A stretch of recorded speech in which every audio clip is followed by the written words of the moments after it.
I'm Laura Bonnell, and this is the Living with Cystic Fibrosis podcast coming to you from Detroit. Please subscribe and even rate and comment on our podcasts when it moves you.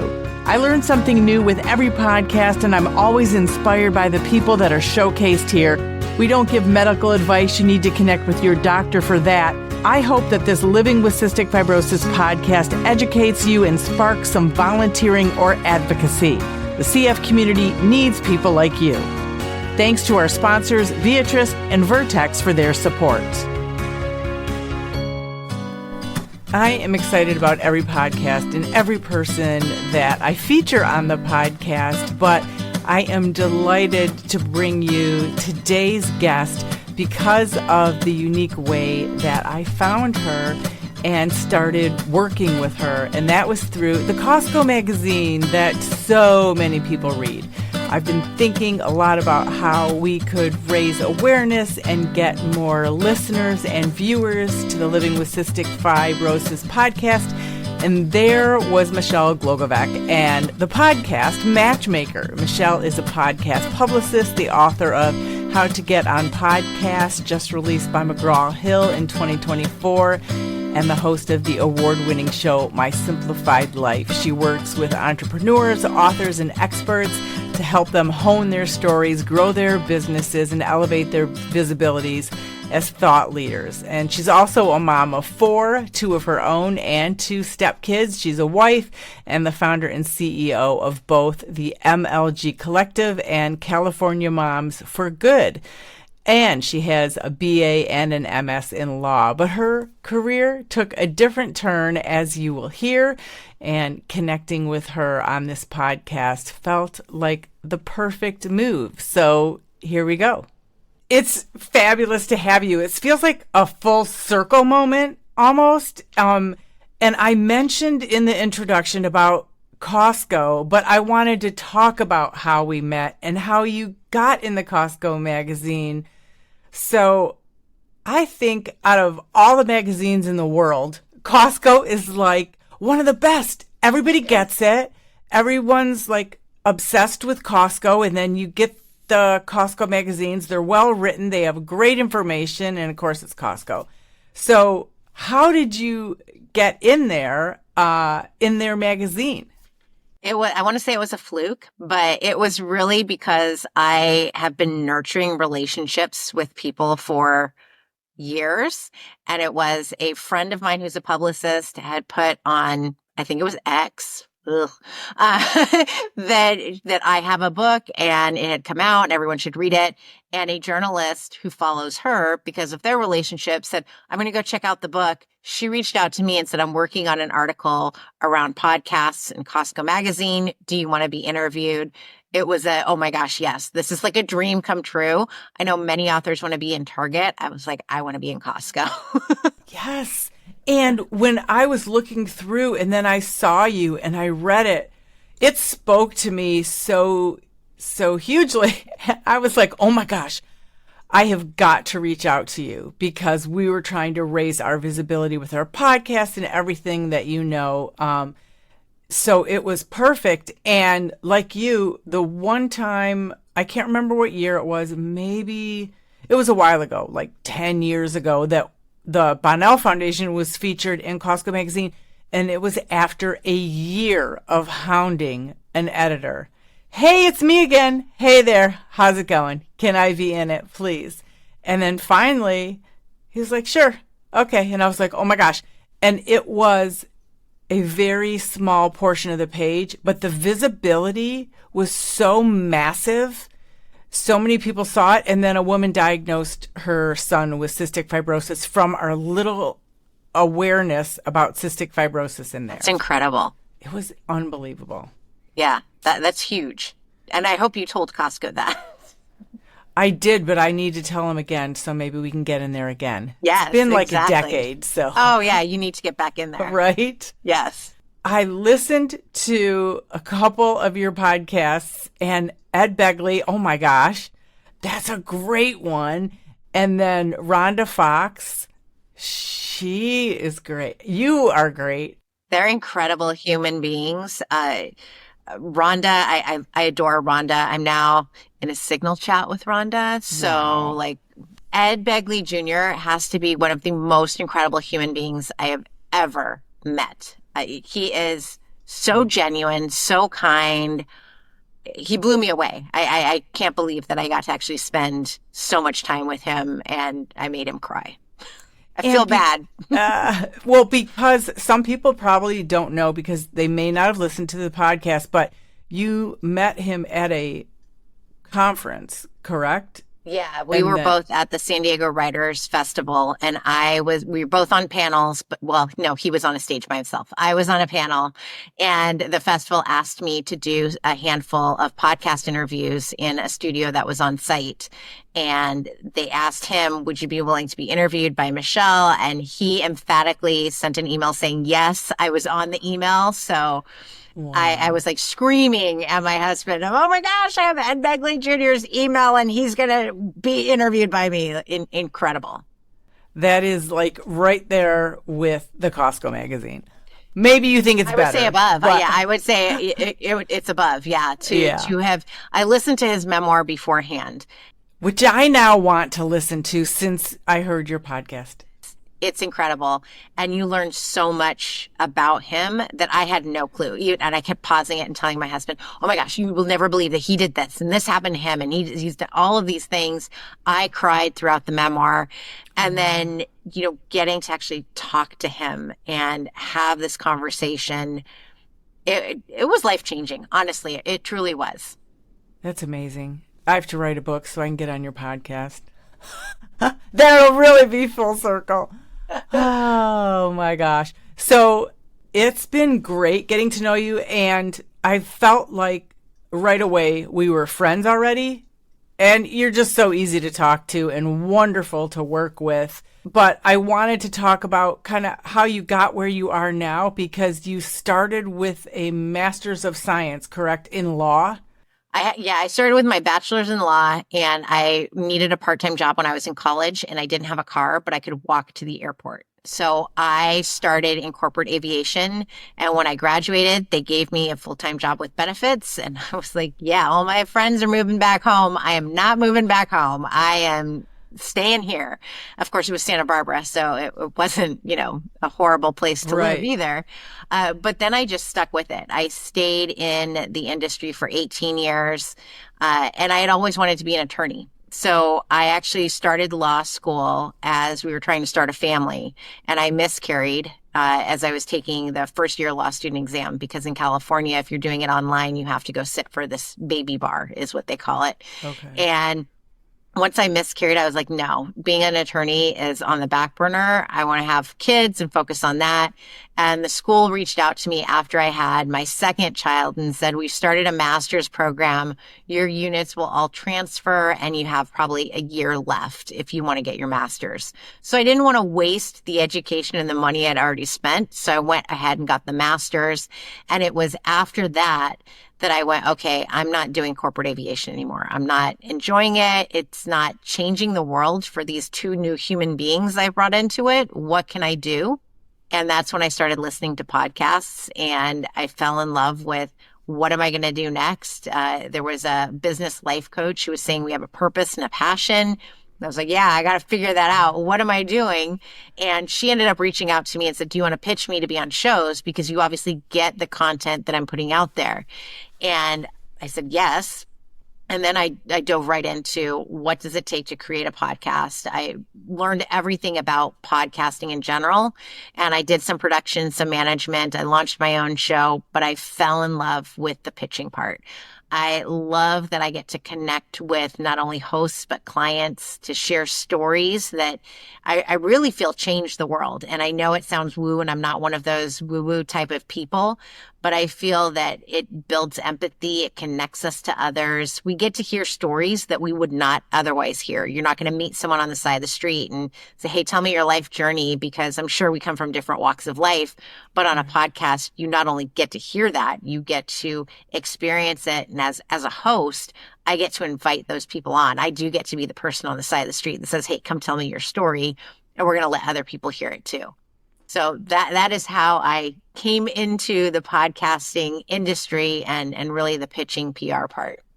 And isn't it great, because we're always curious about other people, and it's such a great platform. It's different than covering the news because you have to do so many different things, and you're not telling one person's story. You might have to include both sides and many different people, and it's just a completely different venue. I also do laugh because everyone kind of thinks they can do a podcast, which is, as we know, so not true. Yeah. Some people should rethink their decisions. I mean, I don't mean to be harsh, but because a lot of people want to do it, but they don't really know how to do it. Because a million people ask me, and it's like, well, here's a podcast. Now we have a podcast. But what excites you about it every time you're doing your podcast? I say it's my selfish, guilty pleasure. I love it because it is a way to connect with people that you probably wouldn't otherwise get that opportunity with. It's really poo-poo to call someone and say, hey, can I pick your brain for a minute, or, get some advice? But I can actually say, hey, Laura, do you want to come on my show? I'd love to hear your story and hear this and that. And I can ask for your advice or your tips or tools while you're on my show without it feeling like, I want to know what your secrets are. Can you help me? Because we're then going to market it and promote you on all of the different platforms, not just podcast listening platforms, but social media as well, and newsletters and whatnot. And so it's a great way to connect with people that you might not otherwise get that opportunity to connect with, to learn from them, to build relationships with. Every single person who's come on my show has ended up a friend. And when I say friend, I'm talking, we exchange phone numbers. Like that is elevated friendship to me. So, to have that connection, I treasure it. I love getting to be that person who asks you questions, and I allow my curiosity to really run the conversation. I don't pre-script anything. It's simply show up, and I'm going to let you know what popped into my head. I want to listen. I want to be present. And then I'm going to ask you what probably people who are also listening would want to ask you. Absolutely. And I think that's part of what attracted me to your business and what you're doing, and helping people get on other people's podcast shows, because I'm always asking the questions on the Living with Cystic Fibrosis podcast and sharing other people's stories. And so when you started helping me, it's like looking back at yourself. It's a reflection, really. It was, you connected me and got me on all of these different podcasts, and I met all of these different people with different perspectives and different ideas on how they wanted to do my story or talk about what I do. It was so insightful, and I've learned so much just through that process. It's incredible, right? I love that. And the same goes for me. When I'm showing up and somebody's asking me a question, I just got off another interview, and she was asking questions about my activism and advocacy, and it was a podcasting podcast. It was for podcast managers. So I loved that these are all things that we can talk about, and to hear that somebody's interested in hearing this side of me, versus, oh, I thought I was going to come on and just talk about podcasts and my show or whatnot. So it is a great reflection on, okay, there is interest in this. I can talk more about this, and people want to hear it. So you're definitely right. And the other thing I learned too were many different ways that people who do podcasts do their podcasts. I mean, I remember we passed on one podcast because they literally wanted me to fill out like 16 pages of Q&A or something. And I was like, oh my gosh. Unless you're Jay Shetty or Fern Cotton or somebody with millions and millions of followers, that's a lot of time to write down and then do a podcast. Unnecessary. Well, and I think that goes back to your comment earlier that not everybody should have a podcast. I think that as a host, if you're asking so much work from a guest before they even show up, then maybe you're not ready to host. All I ask is for your links and your headshot and a bio.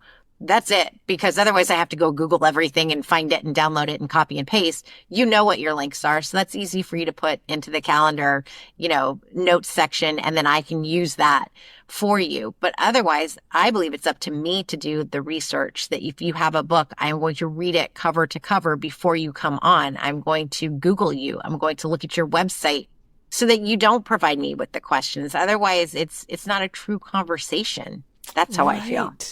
That's how I feel too. You can over prep, and then it's just like, oh geez, here I am looking at the questions. What didn't I ask? And you're missing the whole conversation. Yes. Yeah. And people always ask me, are you going to provide me with questions or an outline? Sometimes I do if they're so nervous. Of course, you want to help people, and you don't want anyone to fail. You're not trying to trick anybody. But sometimes too much conversation beforehand, then they say the outstanding thing when you're just talking before you've even hit record, and then they don't say it again because they've already said it. And then you've missed that. Yeah, I've had that happen where you're like, wait, are we recording? Oh, we're not. Shoot. Right. And then you miss it all. What do you think, or I guess who maybe was your favorite podcast guest? I don't know if that was Ed or... But it now is Ed. Yeah, it is. Yeah. It is now Ed. He will go down as my all-time favorite. He is just such a genuine person. I said to him throughout his memoir, he kind of name drops, and I put it in quotes because he was like, well, I don't mean to name drop. And I'm like, no, I'm not saying it as a bad thing. But throughout your life, you have met the most incredible people that are your friends. And you're like, yeah, I played Scrabble with the Clintons. And we just happened to be, at the house of so-and-so. And, Jim Belushi was my friend. And you just keep going. And Michael Richards and I, we opened up for each other at the Troubadour. And all of these things. And then you're like, oh, and also Cesar Chavez was my good friend and I was his pallbearer. I was blown away by all of these stories that is literally just his life and all of the good that he has wanted to do. And that was the part where he was tearing up of, how he met Cesar Chavez and how they connected and the work that they did together, and that he truly just wants to do good. And what a difference the world would be if we all felt the same way and could live these lives of trying to do good for others. He gave up eating grapes at one point because he understood that the farmers and the people in the farm harvesting the grapes or whatever it was, there was some damage that was being caused. And he's like, okay, then I will stop eating grapes. I will just do that. It didn't affect him, but he knew that it was affecting other people. And so that's why he did what he did. And I think that's so prevalent, especially in today's time, that we have so many people who don't care about issues because they don't affect them personally. And I'm of the mindset of it shouldn't have to affect you for you to take action, for you to care about it, for you to speak up about it, because we're all human beings in the end. So that's why I think it's so important, why he's my favorite. Can I say that? It's like having a kid and saying one is your favorite, and I don't have favorites, but he is my favorite. Yeah, that is so exciting and interesting and really makes me want to read his book as well now that I've listened to him on your podcast. And it just keeps your interest going, and you want to do more research and you want to find out more about people, usually when you hear a snippet about them on somebody's podcast. Yeah, you do, because I'm sure that there are people who, A, might not know who Ed is, or B, know him as a different part of his life. And that was something that we shared too, was I told him that my entire household is a fan for different reasons. My husband loves Spinal Tap and those movies. My 10-year-old loves at 6 a.m. watching reruns of Adam 12. He guested on Adam 12, and I always call it one Adam 12 because that's what the call sign is when they're talking about it. And then my daughter is a huge George Harrison fan, and he had a strong connection with George and his widow. And so I'm like, we all love you for different reasons, but now to know your entire story, we get to love him for, more common reason too. So you're right. Yeah, which also is who we are. We're so many different people. And that's a beautiful example of how complex we all are. We do so many different things on so many different levels. And something you were talking about earlier, I wanted to say, advocacy is so important, whether you're advocating for yourself or your family or for human rights or whatever it is. You know, our board members talk about that too. And one in particular, she volunteers twice a week and her husband volunteers. They do it like it's their full-time job because their philosophy is, if I don't do it and I don't help the community, who's going to? We should all be doing something because, like you said, it's so easy to complain.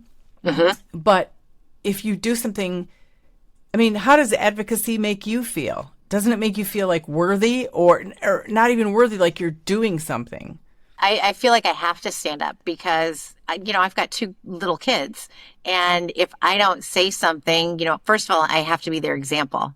If I don't take action, then how can I expect them to take action? And that starts, even on the playground. When someone else puts someone down, I go, well, what did you do about it? Did you say anything? Did you do anything? Or did you stand there? And I don't want them to be a bystander, so I can't be a bystander. And I think that's first and foremost is being the example for my kids. And then to know that I'm doing my very best. I am trying to help other people, and that makes a good human being. And I want to be a good human being. I want to be remembered. I think we talk a lot about legacy these days of what's the legacy you want to leave. I want people to stand at my funeral and say, you know what? She stood up for literally everyone. She didn't, only stand up for those who were like her, but she took a stand and used her voice. And it didn't matter if somebody used the word canceled earlier, if I could be under the threat of being canceled or if I could be seen as wrong because I'm simply standing up for someone else. And I think that's what really lights my fire, to speak out, to be an advocate, to be an activist.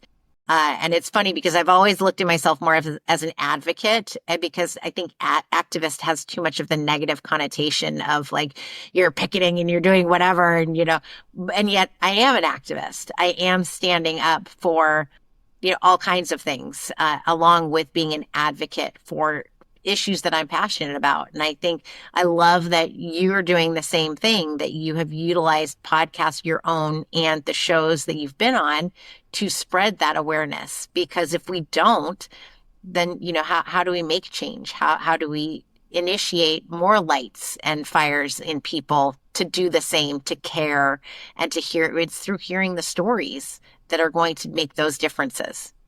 Exactly. And as moms too, I think I feel the same pressure to advocate for legislation for the rare community because I unfortunately will not be around forever. I mean, if I had my choice, 120 years old would be great as long as I was able to function. But, because there is so much work to do. And I want to make sure that my kids and anybody who needs advocacy for rare disease is helped, and gets what they should have. But I mean, it's quite a challenge, as you know, but it's so worth it. It's really, you meet so many people and hear so many stories. I've heard so many stories from lawmakers, their own personal stories, about dealing with a family member who has a rare disease or something. And I'm sure you do too. Hear the impacts that either your advocacy makes or the people you're advocating for. Yeah. Along with people then hearing you advocating and they go, oh, okay, I can do the same. I can use my voice as well to stand up for what I believe in. And I think that's so important. We don't have to advocate for the same thing, but you should stand for something. And I think that is so important, that you don't have to believe everything that I believe, but have a belief and stand up for it and share that. We're not here to be silent on anything, and to share the story, to share your why. Why do you believe in this? Why are you so passionate about this? Whether it's personal or something that you've seen that you want to initiate such change. I think that is so important, to share the why behind it.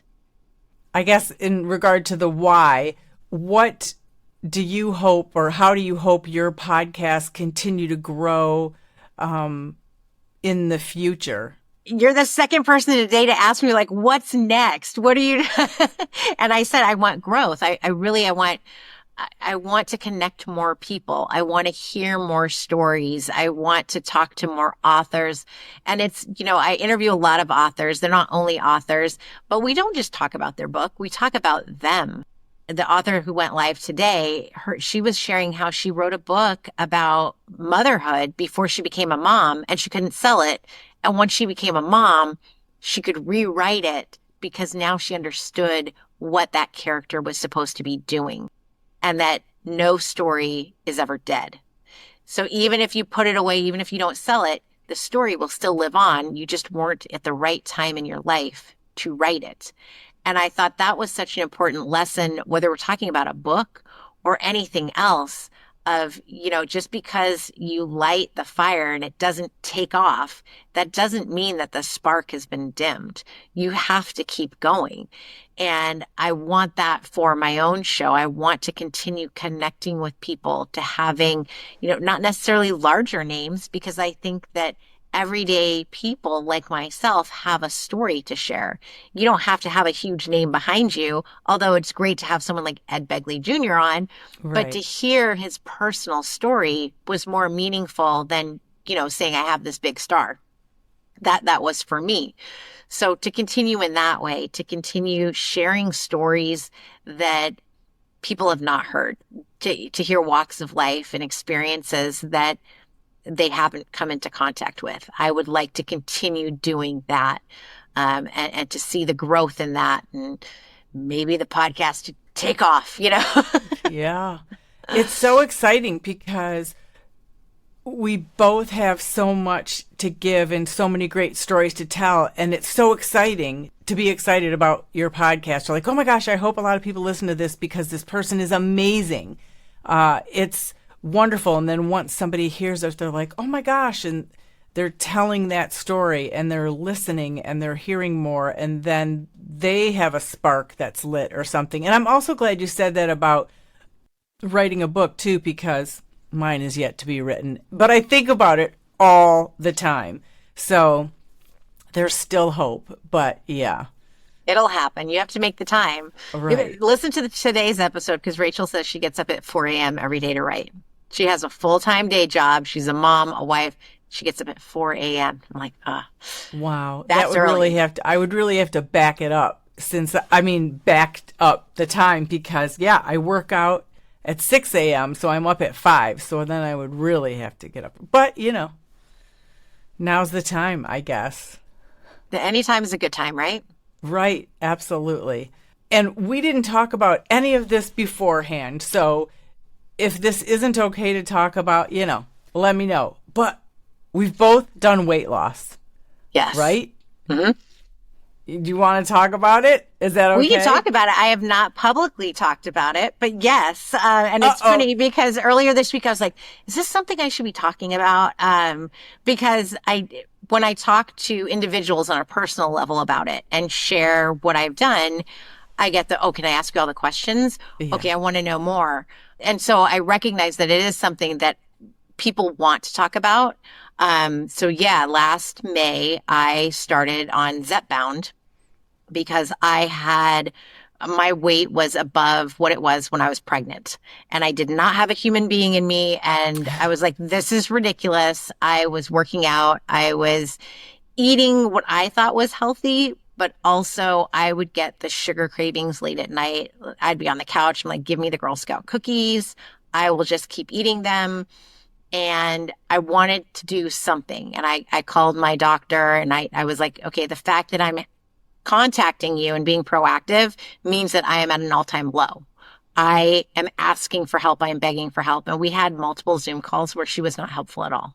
She was horrific. And she would say things that I'm like, is she like trying to tell me to read between the lines? And she'd drop like Weight Watchers. And if you were on Weight Watchers, then I could prescribe you this. And I'm like, okay, so wink, wink, like I'm on Weight Watchers? Well, no, you need to be on it for 6 months. And she goes, well, we have a weight loss management program. I can enroll you in, but it's got a year-long wait. I'm like, I'm here now. I need help now because I have been on this path for so long, I'm asking for help. And so finally, I actually went through Sesame Care through Costco, of course, to get an online doctor. And I vetted a bunch, and I met with one who I really liked. He's a rheumatologist because he found that many of his patients with rheumatology issues, arthritis, were having weight issues. And so they play a component together.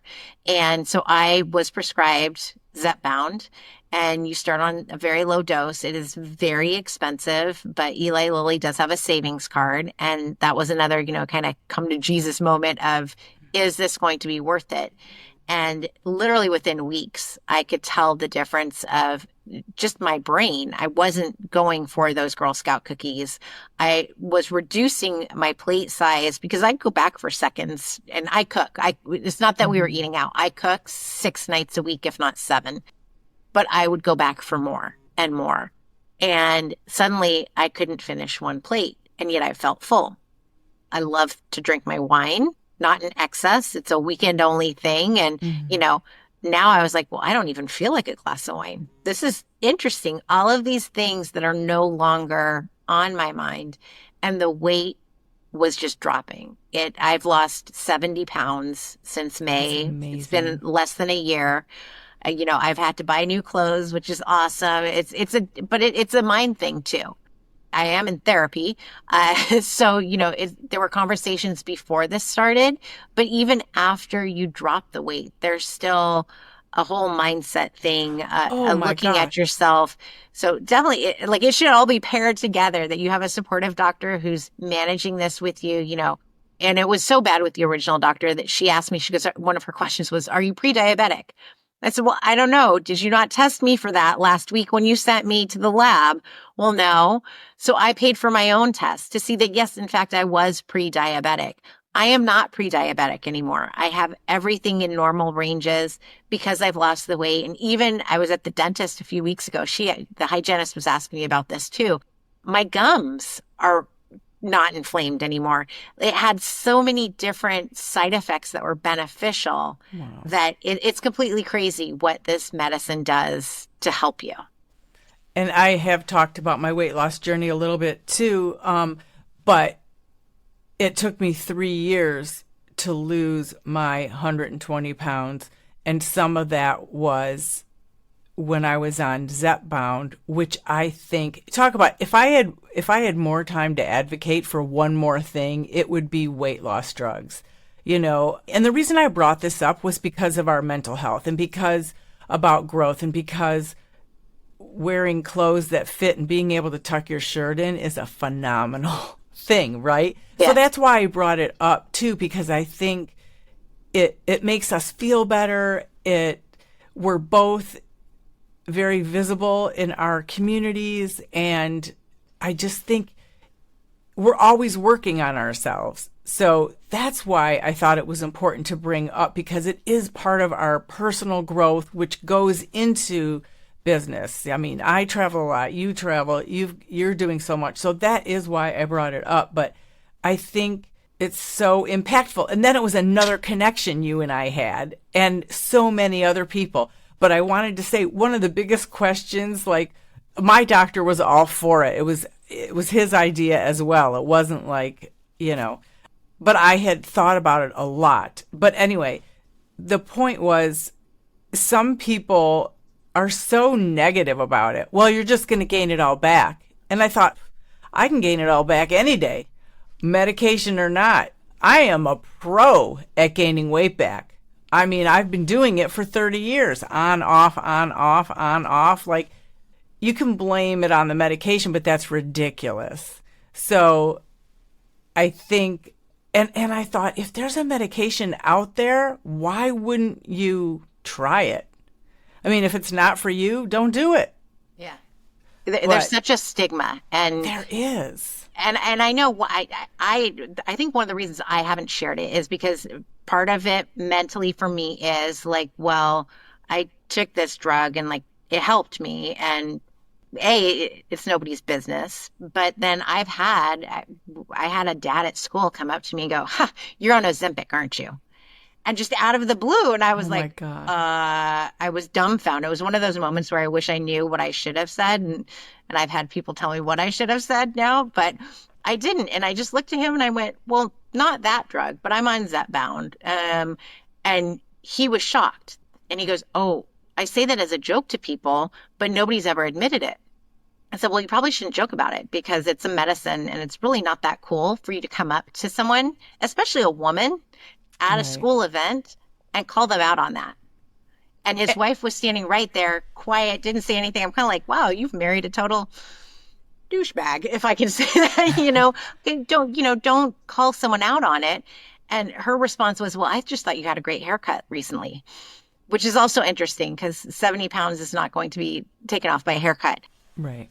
But, you can tell someone you look great. And, it also goes back to having little children. I have a 9-year-old daughter, so she doesn't know that I'm on this. And honestly, I don't know if my kids have noticed anything, but what she's picked up on is people commenting to me. Even if it's a positive, she goes, why is someone telling you that you look great or that you've lost weight? You looked good before. And it's funny because I did see, I don't know if it's a Facebook reel or something else pop into my feed not too long ago where someone said, are you saying that I didn't look good before, that now I do look good? The way that we communicate with other people, we need to be more cautious of it. That, what, you've always been beautiful. And I'm proud of you for doing whatever you've done to make yourself healthy, because that's really what it was. I was pre-diabetic. I was not healthy. And yes, I couldn't buy the clothes that I wanted to. And that's another part of that mental health of walking into Loft just a couple of weeks ago. And I saw this shirt. I'm like, oh, it's so cute. Oh my gosh, but it's a size small petite. And I said, I'm going to try it on. And I literally told myself, do not get your hopes up. Do not get your hopes up that you are walking out with this on clearance small petite shirt that you love the pattern on and it fit. And I went, oh, okay, wow. But Isn't then you struggle crazy? with, it's crazy, but I struggle with now, okay, well, what size am I exactly? Because for so long, I was, at 12, 14, 16, that I knew what I could buy and it was fine. It was on Amazon and that was it. Whereas now I'm going, okay, well, I don't know what size exactly I am. So now I do have to go shopping, and don't get your hopes up. Don't reach for that. But it all goes hand in hand with each other. And it's interesting because I would never say to someone, hey, you're acting a bit more normal. Are you on, some Right. kind of mental health drug? Like, you would never Right. say that to someone. And for me, I kept thinking, I'm telling my kids, you need to work out, run, and stay healthy because CF, you need to. And I was talking with other CF parents and other adults with CF and, who are always saying, oh, people with CF should really work out. And I thought, well, what about me? What about a parent? What kind of example am I? I really need to get with it. And that's when I started walking and did a small step of taking cream and sugar out of my coffee and just drinking it black and doing little things and then making it all happen. And now, you're in such a workout mode, because for me, it wasn't ever falling off. It was really helping. It really helped the metabolism. But anyways, I'm so proud of both of us because it's been a lot of hard work, right? Yeah. Yeah. There was a big struggle that I think people don't see it until they see the results. They don't realize what you've gone through physically, mentally, to get to the point where you go, okay, I need more help. And I love that you said that you wouldn't ask someone, oh, you're happier now. Are you on Prozac? You don't say that. And you don't know the struggles that somebody has gone through or what it takes to get to that point to reach out to a doctor and say, I need help. It's a huge thing to say, to admit, and then to undertake, and then for someone to kind of make fun of it. You're not a good human being. It's just rude. And Yeah. someone who's not thinking and wanted to be right about you or something. I don't know.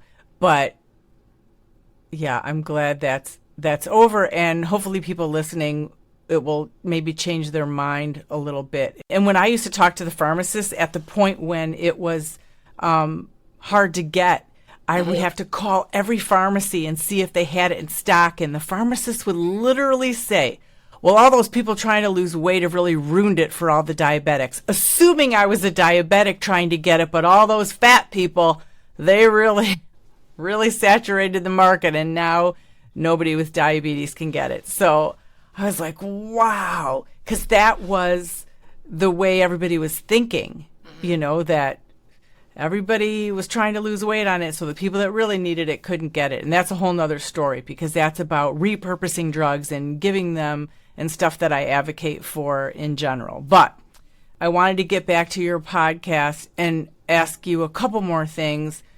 First of all, if somebody is thinking about a podcast and doing a podcast, or want something to either help their foundation or a career change, kind of what advice would you give them? If you want to start a podcast, go in knowing how much work and effort it takes up front, because you have to be consistent. You know this, I'm preaching to the choir, but you have to show up. You're creating content from scratch every week, twice a month, whatever it is. And in order to see growth, you have to show up and be consistent. You're creating this and trying to grow an audience from something that you create, versus if you go and guest on shows, those people have done that work for you. And you are utilizing the work that they have put in, which is why then it becomes so important to repurpose the interviews that you've done as a way to thank the host, to say, yeah, I'm going to help you grow your show because you had me on, while you're also marketing yourself and saying, yes, I was on this show, I shared my story, I shared whatever it is, but plug the person that had you on as a way to say thank you, because they are doing so much of this work. There's time, effort, and it takes money too. Unless you're doing this all by yourself, which is a ton of work, there's editing, there's hosting, there's social media. There's a lot that goes into a podcast if done properly. And I believe in doing it properly. I don't think that you should, skirt around things at all. So to do it properly, know that it's going to take time, money, and effort. And there's a cost. I mean, there's a cost for the platform, for the equipment, right? Etc. The lighting. Yes. Otherwise, we wouldn't look this good. Right. And thanks for rolling with it as far as talking about the weight. I really appreciate it. That was a really good conversation. I enjoyed that. I'm glad we talked about it. But yeah, it just popped into my head, so I wanted to go with it. Who else do you really hope you can have on your podcast? Kamala Harris. Michelle Obama. Barack Obama. Well, that's good. You've put it out there, and now it's going to happen. Hillary Clinton. I'm like 1 degree of separation from all of those people, although I have come in contact with Hillary years ago in Hawaii. We were at the same hotel. She was there for our APEC summit. I was there to work the summit, but I was at the valet, and she said aloha. I said aloha. I have it on a film somewhere in the house. So 1 degree away from all of those people, but those would be big ones. I have reached out to Ruby Bridges. I would love to interview her. I've talked to her publicist. So again, 1 degree. I'm one degree away from a lot of people. So it will happen someday. It absolutely will. And I think I'm so glad you brought that up, that it will happen, because everything I think that we manifest, and when we repeatedly, like the Costco thing, calling and calling for a year, it does happen. Mm-hmm. It's if you keep going. If you stop, then it won't happen. But if you keep trying, of course it's going to happen. Why wouldn't it? Exactly. And then when you get to that person, they're always glad, because they're in such a realm of being out there and everyone knows who they are, but not everyone has connection with them because they're such a celebrity. Yeah. So once you get to them, then they're excited about meeting someone they would have never met since they've shot to stardom. Exactly. And they're grateful. Nobody who has come on my show has not been grateful that I've taken the time, that I've shared this platform, because like I said, a host, you have time, effort, and money that goes into this, and guests recognize that. They understand that you've taken the time to not only open up this platform to them, but if you've done your research and your homework, you've spent time outside of it as well. So they recognize it, and it doesn't matter how big or how small, known wise they are, they will be grateful. Absolutely. Well, I can't wait to hear all those podcasts with President Obama and the former First Lady. So we'll look forward to that. I mean, it will happen, of course.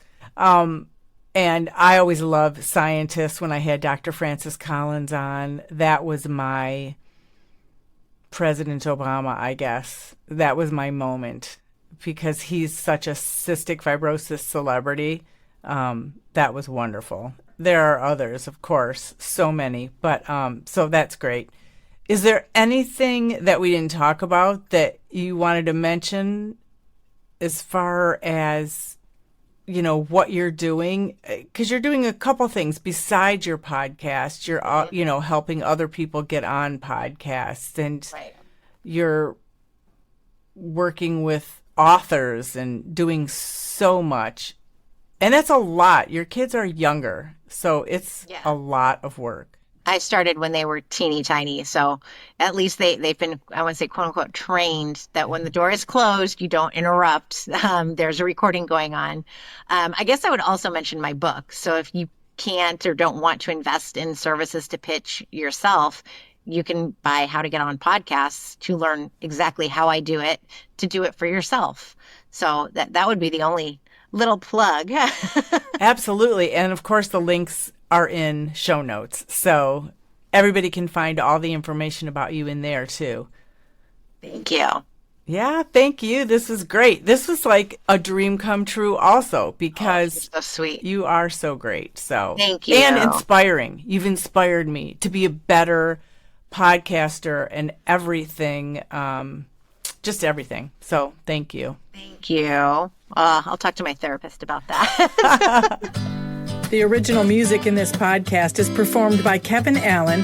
It's not complicated. Who happens to have cystic fibrosis. We all got our worries and fears. I know it's got you frustrated, but loving you is so alright. This has been the Living with Cystic Fibrosis podcast.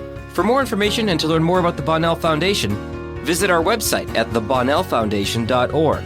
That's the BONNELL Foundation.org.